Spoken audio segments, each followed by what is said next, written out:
ငါးရောက်မှာဗိုက်စာတတ်တဲ့သူတွေရှိလားပဇွန်ချမောင်ထမင်းလေးကြောပြပါမယ်ရှင်ပထမဆုံးအနေနဲ့ကြက်သွန်ပြူလုံးခွဲလေးကိုကြောပါမယ်ရှင်ပြီးရင်တော့ပဇွန်ကောင်းနဲ့ပဇွန်လေးတွေကိုကြောပါမယ်ရှင်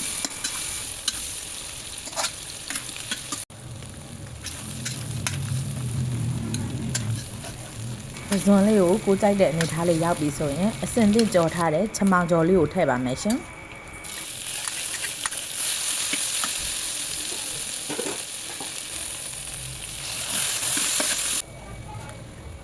ငန်းပြာရည်နဲ့အစင်သစ်နယ်ထားတဲ့ထမင်းပြူလေးကိုထည့်ပါမယ်ရှင်ကြက်သွန်ပြူကြော်လေးရဲ့ပဇွန်ကောင်းနဲ့ပဇွန်လေးကိုထည့်ပြီးကြော်ပါမယ်ရှင်